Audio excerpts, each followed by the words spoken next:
હવે આપને એ પણ જણાવી દઈએ કે રાજ્યમાં કેટલો વરસાદ પડ્યો છે તો ગુજરાતમાં સિઝનનો સરેરાશ 38.28% વરસાદ પડ્યો છે અને એમાં જો વાત કરીએ તો સૌથી વધુ સૌરાષ્ટ્રમાં સરેરાશ 57.10% વરસાદ પડ્યો છે। કચ્છમાં અત્યાર સુધી સરેરાશ 51.10% વરસાદ નોંધાયો છે। દક્ષિણ ગુજરાતમાં 40.50% વરસાદ નોંધાયો છે। આ તરફ ઉત્તર ગુજરાતમાં ખૂબ જ ઓછો એટલે 23.86% વરસાદ નોંધાયો છે। સૌથી ઓછો વરસાદ મધ્ય ગુજરાતમાં 23.09% વરસાદ નોંધાયો છે। તો ઉત્તર ગુજરાત અને મધ્ય ગુજરાતમાં ખૂબ જ ઓછો વરસાદ નોંધાયો છે અને જે સૌથી વધુ વરસાદ પડ્યો છે તે સૌરાષ્ટ્રમાં પડ્યો છે। સૌરાષ્ટ્રમાં સૌથી વધારે વરસાદ નોંધાયો છે। ગુજરાતમાં 38.28% વરસાદ।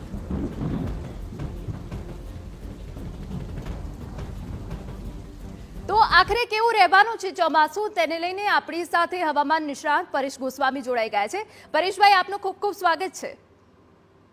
નમસ્કાર પરેશભાઈ, દક્ષિણ ગુજરાત અને સૌરાષ્ટ્રમાં તો અનરાધાર વરસાદ પડ્યો છે। હવે આગામી સમયમાં આપ ચોમાસું કેવું જોઈ રહ્યા છો? ચોક્કસથી કહી શકાય કે હવે આજે જોવા જઈએ તો 21 જુલાઈ 2024 છે અને આજ સુધીમાં 16 જુલાઈ થી લઈને 20 જુલાઈ સુધીમાં લગભગ સૌરાષ્ટ્ર, કચ્છ અને દક્ષિણ ગુજરાતના તમામ ભાગોની અંદર સારા વરસાદો નોંધાયા છે।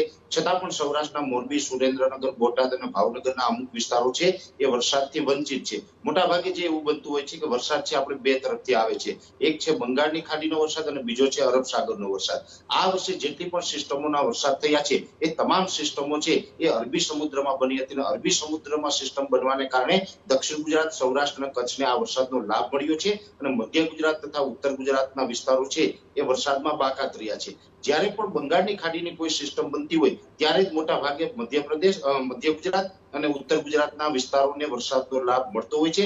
અત્યાર સુધી જે અરબ સાગરની સિસ્ટમ હતી એમાં પણ જે એક સાયક્લોનિક સર્ક્યુલેશન જે 16 જુલાઈ 2024 થી લઈ અને 20 જુલાઈ 2024 દરમિયાન સૌરાષ્ટ્ર અને કચ્છ ઉપર સક્રિય થયું, જેને કારણે ભારેથી અતિભારે વરસાદો છે એ સૌરાષ્ટ્રમાં નોંધાયા છે। પણ ગઈકાલથી એ જે સાયક્લોનિક સર્ક્યુલેશન હતું એ ધીમે ધીમે ઉત્તર પશ્ચિમ તરફ ગતિ કરી રહ્યું છે, અત્યારે પાકિસ્તાન તરફ આગળ વધી રહ્યું છે। એટલે સૌરાષ્ટ્ર અને કચ્છમાં હવે ધીમે ધીમે આ વરસાદની તીવ્રતામાં ઘટાડો થશે અને સૌરાષ્ટ્રમાં હવે વરસાદનો વિરામ રહેશે। એક પ્રકારે વરાપ જેવો માહોલ ધીમે ધીમે જોવા મળશે। પણ અત્યારે બંગાળની ખાડીની અંદર એક જે ડિપ્રેશન હતું એ ડિપ્રેશન છત્તીસગઢ થઈને મધ્યપ્રદેશ ઉપર અત્યારે પહોંચ્યું છે। અત્યારે મધ્યપ્રદેશ ઉપર ભારેથી અતિભારે વરસાદો જે પડી રહ્યા છે એ ડિપ્રેશન છે હવે ધીમે ધીમે ગુજરાત ઉપરથી પસાર થવાનું છે। એટલે આજે 21 તારીખ છે, આજે રાત્રેથી જે મધ્યપ્રદેશ બોર્ડર લાગુ વિસ્તાર છે જેની અંદર મહીસાગર, છોટાઉદેપુર હોય, દાહોદ, ગોધરા જેવા વિસ્તારો હોય, આ તમામ વિસ્તારોમાં આજે બપોર બાદથી વરસાદની શરૂઆત થઈ જશે અને ધીમે ધીમે પછી મધ્ય ગુજરાતના તમામ વિસ્તારો અને ઉત્તર ગુજરાતના વિસ્તારો, આ તમામ વિસ્તારોની અંદર 26 જુલાઈ સુધીમાં સાર્વત્રિક અને સારા વરસાદો થાય તેવી શક્યતાઓ છે। એવરેજ જોવા જઈએ તો ઘણા વિસ્તારોની અંદર 5 થી 7 ઇંચ અને અમુક વિસ્તારની અંદર ડબલ ડિજિટમાં એટલે કે 9 ઇંચ કરતા પણ વધારે વરસાદ છે એ 21 થી 26 જુલાઈ દરમિયાન નોંધાય તેવી શક્યતાઓ છે। ખાસ કરીને વરસાદમાં જે બાકાત છે જેમાં અમદાવાદ, ગાંધીનગર હોય, આણંદ, નડિયાદ જેવા વિસ્તારો હોય, બરોડાના વિસ્તારો છે અથવા તો સુરેન્દ્રનગર, મોરબી જેવા વિસ્તારો છે, આ તમામ વિસ્તારોની અંદર 22 અને 23 તારીખે સારા વરસાદો નોંધાઈ શકે છે અને 23, 24 અને 25 તારીખનું જે સેશન છે જેમાં ઉત્તર ગુજરાતના બનાસકાંઠા, સાબરકાંઠા, પાટણ, મહેસાણા જેવા વિસ્તાર છે, અરવલ્લી જેવા વિસ્તારો છે, આ તમામ વિસ્તારોની અંદર પણ વરસાદ થઈ જશે। એટલે કહી શકાય કે અત્યાર સુધી જે 16 થી 20 જુલાઈનું સેશન હતું એ સૌરાષ્ટ્ર, કચ્છ અને દક્ષિણ ગુજરાતને લાભ આપ્યો છે। પણ હવે બંગાળની ખાડીનું જે ડિપ્રેશન આવે છે એની અંદર મધ્ય ગુજરાત અને ઉત્તર ગુજરાતને પણ સારા વરસાદો જોવા મળે તેવી શક્યતાઓ હાલ અમે માની રહ્યા છીએ। બિલકુલ પરેશભાઈ, આપ આગાહી કરી રહ્યા છો કે સૌરાષ્ટ્રમાં આવનારા સમયમાં વરસાદનું જોર ઘટી જશે, તો શું સૌરાષ્ટ્રમાં જે શરૂઆતથી સારો વરસાદ પડ્યો છે તે બાદ વરસાદ ઘટી જશે તો ઘટ વર્તાશે સૌરાષ્ટ્રમાં કે પછી ફરી એક વખત વરસાદ ધોધમાર પડશે, શ્રીકાર વર્ષા થશે? ના, આ બહુ લાંબો ગેપ નહીં હોય બેન, કેમ કે જ્યારે પણ જે વરસાદની સિસ્ટમો આવતી હોય છે 4-5 દિવસે આપણે રેલીનો માહોલ જોવા મળતો હોય છે, સારા વરસાદો જોવા મળતા હોય છે। પણ જ્યારે એ સિસ્ટમ પસાર થઈ જાય પછી ત્યાં વાતાવરણ ખુલ્લું થઈ જતું હોય છે, 4-5 દિવસ કે 8-10 દિવસ કોઈ બીજી નવી સિસ્ટમ ન આવે ત્યાં સુધી ત્યાં વરસાદ છે એ રોકાઈ જતો હોય છે। એવી જ રીતે અત્યારે આ એક વરસાદ રોકાયો છે પણ થોડા દિવસની અંદર ફરીથી પાછું ઓક્સો ટ્રફ એટલે કે જે નૈઋત્યના ચોમાસા દરમિયાન દક્ષિણ ગુજરાતથી લઈ અને કેરળ સુધીનો જે ઓક્સો ટ્રફ બનેલો હોય છે આ ઓક્સો ટ્રફ ફરીથી પાછો મજબૂત પોઝિશનમાં આવશે, ફેવરેબલ થશે એટલે ફરીથી પાછા દક્ષિણ ગુજરાત અને સૌરાષ્ટ્રના ભાગોની અંદર સારા વરસાદો નોંધાશે। એટલે ચોમાસું છે એ હવે રાબેતા મુજબ રહેવાનું છે। જો કે જૂન મહિનો અને જુલાઈ મહિનાની 15 તારીખ સુધી આપણે ગુજરાતની અંદર નૈઋત્યનું ચોમાસું છે સામાન્ય કરતા ઓછું રહ્યું છે. પણ હવે જે રીતે બંગાળની ખાડી અને અરબ સાગર છે એ સક્રિય થયા છે એટલે હવે રાબેતા મુજબનું ચોમાસું જોવા મળશે. અને આ ચોમાસું આમ તો લાંબુ ચાલવાનું છે, કેમ કે દર વર્ષ કરતા આ ચોમાસું લાંબુ છે. લગભગ 20 અથવા તો 25 ઓક્ટોબર સુધી આ ચોમાસું ચાલવાનું છે. એની અંદર જુલાઈ મહિના દરમિયાન પણ અત્યારે સારા વરસાદો પડ્યા છે, હજુ મધ્ય ગુજરાત અને ઉત્તર ગુજરાતમાં પડવાના છે. અને ઓગસ્ટ સપ્ટેમ્બરમાં પણ એકંદરે જે સામાન્ય નોર્મલ વરસાદો ગુજરાતમાં જોવા મળતા હોય છે એવા જ વરસાદો પડશે. એટલે ચોમાસું બિલકુલ નબળું લેવાનું નથી. ચોમાસાના અંત સુધીમાં ગુજરાતની અંદર 98% થી લઈને 108% સુધીના વરસાદો નોંધાય એટલે એક પ્રકારે નોર્મલ અને સારું ચોમાસું ગુજરાતની અંદર જોવા મળે તેવી શક્યતાઓ હાલ દેખાઈ રહી છે. એની અંદર મેઇન કારણ છે કે ગયા વર્ષે અલ્નીનો સક્રિય થયો હતો. જે આપણે પેસિફિક મહાસાગરનું તાપમાન છે એ નોર્મલ કરતા ઊંચું આવે છે, જેને આપણે અલ્નીનો કહીએ છીએ. એ અલ્નીનો પ્રભાવ હતો, જેને કારણે ચોમાસું છે જે આપણે વહેલું પૂરું થઈ ગયું હતું. જે મોન્સૂન વિડ્રોનો ટાઈમ હોય છે એ આપણે લગભગ સપ્ટેમ્બરમાંથી જ શરૂઆત થઈ ગઈ હતી. અને એ પછી શિયાળા દરમિયાન કોઈ ખાસ ઠંડી ન પડી, ઉનાળાની અંદર ભીષણ ગરમી પડી. આ તમામ છે ને એ અલ્નીનો પ્રભાવ હતો. પણ ઉનાળો પૂર્ણ થતા થતા હવે અલ્નીનો છે ન્યુટ્રલ થયું છે. અત્યારે અલ્નીનો છે ન્યુટ્રલ કન્ડિશનમાં છે અને આવનારા દિવસમાં એ માઇનસ જશે. એટલે હવે લાનીના પણ સક્રિય થશે, જેને કારણે આપણું ચોમાસું છે લાંબુ રહેશે અને ચોમાસું એકંદરે ઓલ ઓવર ગુજરાતમાં સારું રહેશે. બિલકુલ પરેશભાઈ, ખાસ કરીને ખેડૂતોની એ આશા હોય કે આખું સિઝનનું જે ચોમાસું છે એ સારું રહે. અન્ય જે આગાહીકાર છે તેમણે આગાહી કરી છે કે હવે ચોમાસું નબળું પડશે આગામી સમયમાં. આપ શું માનો છો? અત્યારે જોવા જઈએ તો હવે ચોમાસું છે ને એ સક્રિય થયું વ્યવસ્થિત રીતે એવું કહી શકાય. કે બંગાળની ખાડી, અરબી સમુદ્ર એ સાથે આયોડી એટલે કે ઇન્ડિયન ઓશન ડાયપોલ એ પણ પોઝિટિવ ફેઝમાં આવી રહ્યો છે. અને ઓક્સો ટ્રફ એટલે જે દક્ષિણ ગુજરાત થી લઈ અને કેરળ સુધીનો જે નૈઋત્યના ચોમાસાનો ઓક્સો ટ્રફ હોય એ પણ મજબૂત છે. તમામ પરિસ્થિતિ અત્યારે જોતા એવું લાગે છે કે ચોમાસું હવે નબળું નથી પડવાનું, પણ હવે ચોમાસું સક્રિય થયું છે. અને એકંદરે આ જુલાઈ મહિનો, ઓગસ્ટ અને સપ્ટેમ્બર એમ તમામ જે ચોમાસાના મહિના હોય તમામ મહિના દરમિયાન નોર્મલ જે દર વર્ષે વરસાદો પડતા હોય એ જ મુજબના વરસાદ પડશે અને ચોમાસું સારું રહેશે, નબળું નહીં રહે. આ ચોક્કસ વાત છે. બિલકુલ પરેશભાઈ, ઉત્તર ગુજરાત અને મધ્ય ગુજરાતમાં ખાસ કરીને ખૂબ ઓછો વરસાદ પડ્યો છે. અમદાવાદ જેવા શહેરમાં પણ નહીવત વરસાદ પડ્યો છે. કયા પરિબળો જોઈ રહ્યા છો ને આગામી સમયમાં શું અમદાવાદ સહિત અન્ય જે જિલ્લા છે જ્યાં નહીવત વરસાદ પડ્યો છે ત્યાં શ્રીકાર વર્ષા થશે? ચોક્કસથી હવે મધ્ય ગુજરાત અને ઉત્તર ગુજરાતમાં પણ સારા વરસાદો થશે. મેં આપને કીધું એમ આજે બપોર પછીથી જે મધ્યપ્રદેશ બોર્ડર લાગુ વિસ્તારો છે, દાહોદ બોર્ડર જેવા વિસ્તારો હોય ત્યાંથી વરસાદની શરૂઆત થશે. અને હવે મધ્ય ગુજરાત અને ઉત્તર ગુજરાતમાં પણ સારા વરસાદો છે અત્યારે પણ થવાના છે.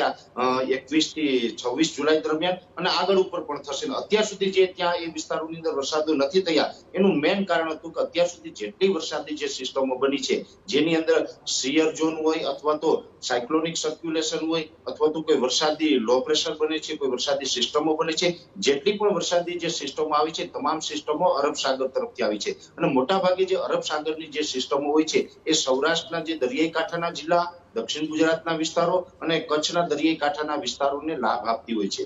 જે અરબ સાગરની સિસ્ટમો હોય છે એનો વરસાદ છે મધ્ય ગુજરાત અને ઉત્તર ગુજરાતની અંદર ક્યારેક જ લાભ આપે છે, કેમ કે એનો ટ્રેક એ તરફનો હોતો નથી. જ્યારે બંગાળની ખાડી તરફથી કોઈ વરસાદી સિસ્ટમ આવે તો એ વરસાદી સિસ્ટમનો લાભ મધ્ય ગુજરાત અને ઉત્તર ગુજરાતને મળતો હોય છે. એટલે અત્યાર સુધી અરબ સાગર સક્રિય હતો પણ બંગાળની ખાડી નિષ્ક્રિય હતી, જેને કારણે કોઈ વરસાદી સિસ્ટમ આપણે ગુજરાત તરફ બંગાળની ખાડીમાંથી આવી ન હતી. બંગાળની ખાડીમાં સિસ્ટમ ન બનવાને કારણે ઉત્તર અને મધ્ય ગુજરાત છે એમાં વરસાદ નથી પડ્યો. પણ હવે બંગાળની ખાડી સક્રિય થઈ ગઈ છે અને એની અંદર એક લો પ્રેશર બન્યો હતો. એ અત્યારે ડિપ્રેશન છે ને એ ડિપ્રેશન આજથી ગુજરાત ઉપર એનો પ્રભાવ પાડશે અને હવે આપણે ઉત્તર ગુજરાત અને મધ્ય ગુજરાતમાં પણ સારા વરસાદો નોંધાશે. બિલકુલ પરેશભાઈ, પેલું કહેવાય ને કે વરસાદ આવે અને ખુશીઓ લાવે, પરંતુ ગરબા રસિકો માટે વરસાદ આવે અને ટેન્શન લાવે. તો નવરાત્રીના સમયગાળા દરમિયાન વરસાદ કેવો રહેશે? આમ તો આ વખતે ચોમાસું લાંબુ ચાલવાનું છે એટલે નવરાત્રી ઉપર પણ જે આ ચોમાસાની અસર છે એ પડવાની છે. ખાસ કરીને 20 થી 25 ઓક્ટોબર સુધી આ જે ચોમાસું ચાલવાનું છે મોટા ભાગે જોવા જઈએ તો જ્યારે પણ અલ્નીનો સક્રિય હોય અથવા તો અલ્નીનો ન્યુટ્રલ હોય ત્યારે ચોમાસું છે એના નિયત સમયે પૂર્ણ થતું હોય છે, પણ જ્યારે લાનીના સક્રિય થાય ત્યારે ચોમાસું લાંબુ ચાલતું હોય છે. એવી જ રીતે ચાલુ વર્ષે લાનીના સક્રિય થાય તેવી પૂરી શક્યતાઓ છે.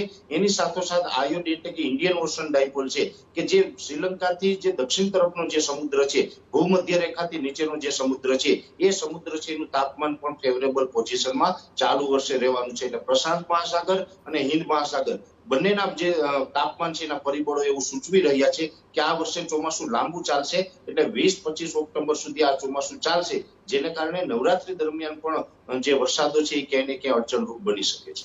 બિલકુલ પરેશભાઈ, એ સવાલ પણ મારે તમને કરવો છે કે આગામી સમયમાં હવે રાજ્યમાં કેવી વરસાદી સિસ્ટમ એક્ટિવ થવાની છે? શું કોઈ વાવાઝોડું એક્ટિવ થવાનું છે? કેવી વરસાદી સિસ્ટમ એક્ટિવ થશે અને ક્યાં સૌથી વધુ વરસાદ પડશે?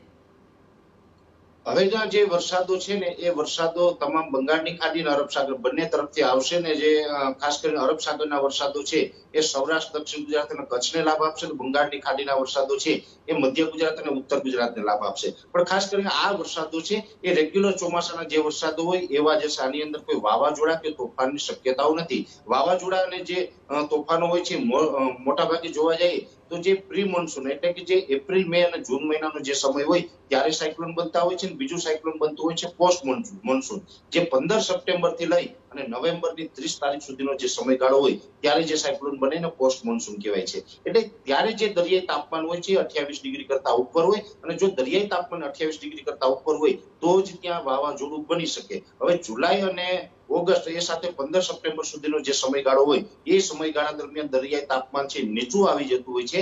એટલે હવે આપણે અત્યારે કોઈ અરબ સાગરની અંદર સાયક્લોન બને તેવા પરિબળો ન હોય. એટલે હવે હમણાં કોઈ સાયક્લોન નથી બનવાનું. પણ હા, એક વાત ચોક્કસ છે કે જ્યારે પણ હવે વરસાદો થશે એ ડાયરેક્ટ આપણે વરસાદી સિસ્ટમોનો પ્રભાવ પડવાનો છે. એટલે વરસાદોની અંદર ગાજવીજનું પ્રમાણ આ વર્ષે વધારે રહેશે, કેમ કે જ્યારે શિયર ઝોન સર્જાય અને શિયર ઝોનને કારણે જો વરસાદો પડતા હોય તો એ વરસાદો શાંત હોય છે, એમાં ગાજવીજનું પ્રમાણ ઓછું રહેતું હોય છે. પણ ડાયરેક્ટ સિસ્ટમ આપણા રાજ્યને હિટ કરે ત્યારે એમાં ગાજવીજનું પ્રમાણ વધારે રહેતું હોય છે. એટલે વરસાદો છે ગાજવીજ સાથે જુલાઈ અને ઓગસ્ટ દરમિયાન પડશે, પણ વાવાઝોડાની કોઈ શક્યતા કે એનાથી આપણે કોઈ ખતરો નથી. એટલે એનાથી કોઈ ડરવાનું કે ગભરાવાનું નથી, આવું મારું ચોક્કસ માનવું છે. બિલકુલ પરેશભાઈ, આગામી દિવસોમાં કયા જિલ્લાઓમાં મેઘરાજા કહેર વર્તાવશે? આમ જોવા જઈએ તો સૌરાષ્ટ્રની અંદર તો મેઘરાજા કહેર વર્તાવી ચૂક્યા છે, જેની અંદર જામનગર, દ્વારકા, પોરબંદર, જુનાગઢ, ગીર સોમનાથ અને રાજકોટના પણ અમુક વિસ્તારનો સમાવેશ થાય છે. પણ હવે સૌરાષ્ટ્રની અંદર તો આ વરસાદની માત્રામાં આજથી ધીમે ધીમે ઘટાડો થવાનો છે. હવે લગભગ 4-5 દિવસ સુધી કોઈ મોટા વરસાદ સૌરાષ્ટ્રમાં દેખાતા નથી. પણ હા, દક્ષિણ ગુજરાતની અંદર હમણાં મધ્યમથી ભારે વરસાદો છે એ ચાલુ રહેશે, જેની અંદર સુરત, વલસાડ, નવસારી, બારડોલી અને ડાંગ જેવા વિસ્તારનો સમાવેશ થાય છે. આ જે દક્ષિણ ગુજરાતના વિસ્તારો છે એમાં મધ્યમથી ભારે વરસાદ થશે. એમાં એકલ દોકલ સેન્ટરની અંદર અતિ તીવ્રતા સાથે ભારે વરસાદ પણ નોંધાઈ શકે છે. બીજા નંબરની અંદર અત્યારે જે બંગાળની ખાડીનું ડિપ્રેશન આપણી ઉપરથી પસાર થવાનું છે, જેને કારણે કદાચ બની શકે કે મહેસાણા અથવા તો બનાસકાંઠા અથવા તો અમદાવાદ જેવા વિસ્તારોની અંદર 21 થી લઈને 26 તારીખ દરમિયાન ગમે ત્યારે અતિ તીવ્રતા સાથે, જેવી રીતે હમણાં 3-4 દિવસથી જે સૌરાષ્ટ્રમાં વરસાદ પડતા હતા એવા જ વરસાદો છે મધ્ય ગુજરાતના 1-2 સેન્ટર અથવા તો ઉત્તર ગુજરાતના સેન્ટરોમાં નોંધાય એવી શક્યતા હાલ અમે માની રહ્યા છીએ. એનું મેઇન કારણ છે કે અત્યારે જે ડિપ્રેશન પસાર થવાનું છે એ એટલું મજબૂત ડિપ્રેશન છે કે એને કારણે આપણે લગભગ ડબલ ડિજિટની અંદર પણ ઉત્તર ગુજરાત અને મધ્ય ગુજરાતમાં વરસાદ નોંધાઈ શકે છે. 9 ઇંચ કરતા વધારે વરસાદો છે એ ત્યાં નોંધાઈ શકે છે. બિલકુલ પરેશભાઈ, ખાસ કરીને ખેડૂતોને વાવણી લાયક વરસાદની ખૂબ રાહ હોય છે, તો ખેડૂતોની આશા પર સાચી ઠરશે આગાહી કે વાવણી લાયક વરસાદ થશે રાજ્યમાં? ચોક્કસથી કહી શકાય. આમ જોવા જઈએ તો આજના જે આપણે કૃષિ ડિપાર્ટમેન્ટના ગવર્મેન્ટના જે આંકડા છે ત્યાં સુધી રાજ્યની અંદર સરેરાશ 64% સુધીનું વાવેતર થઈ ગયું છે. 64% સુધીનું વાવેતર થયું છે. એમાં અમુક જગ્યાએ વધારે વરસાદ પડ્યો છે, એને કારણે લગભગ 10 થી 12% વાવેતર નિષ્ફળ ગયું છે. તો 17% સુધીનું વાવેતર છે એ વિસ્તારોમાં વરસાદ નથી પડ્યો, એને કારણે નિષ્ફળ ગયું છે. 64% વરસાદ છે એની અંદરથી પણ લગભગ 63% 30% આસપાસનું વાવેતર નિષ્ફળ ગયું છે. પણ હવે સૌરાષ્ટ્ર, કચ્છ અને દક્ષિણ ગુજરાતમાં સારા વરસાદો થઈ ગયા છે એટલે ત્યાં નવું તો વાવેતર થઈ શકે અને ત્યાં હવે કોઈ ખતરો નથી. ઉત્તર ગુજરાત અને મધ્ય ગુજરાતની અંદર પણ જે ઓછા વરસાદ અથવા તો વરસાદ ન હોવાના કારણે વાવેતર બાકી હતા, વાવણી બાકી હતી, એને પણ આ 21 થી 26 જુલાઈમાં સારો વરસાદ પડશે એટલે વાવણી લાયક વરસાદ થવાના છે અને એમાં પણ હવે સારી વાવણી કરી શકશે. એટલે હવે પછીનો જે સમય છે એ ખેડૂતો માટે હું સારો માનું છું. અત્યાર સુધી ખેડૂતો માટે કપરો સમય હતો. ખાસ કરીને અત્યાર સુધી ખેડૂતોએ વાવેતર જે કર્યા છે એમાં બિયારણ નિષ્ફળ પણ ગયા છે અને 2 થી 3 વખત પણ ખેડૂતોએ વાવેતર કરવાની નોબત આવી છે. એટલે આ વર્ષે વાવણીના સમયમાં શરૂઆતની અંદર ખેડૂતોને ખૂબ મોટું નુકસાન છે. પણ હવે આવનારો સમય છે એની અંદર રેગ્યુલર હવામાન રહેશે જેથી કરીને ખેડૂતોને હવે પરેશાની ન થાય આવું હું ચોક્કસ માની રહ્યો છું. બિલકુલ. આભાર પરેશભાઈ, તમે મારી સાથે જોડાયા તમામ માહિતી બદલ. તો પરેશ ગોસ્વામી કે જેઓ આગાહી કરી રહ્યા છે કે 2024નું આ જે ચોમાસું છે તે ખૂબ લાંબુ ચાલવાનું છે અને સાથે સાથે ગરબા રસિકો માટે તો અહીંયા માઠા સમાચાર છે કે નવરાત્રિનો જે સમયગાળો છે તે દરમિયાન પણ વરસાદ પડી શકે છે અને ઓગસ્ટ અને સપ્ટેમ્બરમાં ખૂબ સારો વરસાદ પડવાની પણ આગાહી કરી છે. ગુજરાતના ખેડૂતોએ વરસાદ લઈને ચિંતા કરવાની જરૂર નથી, વાવણી લાયક વરસાદ પડશે તેવી પણ આગાહી કરી છે.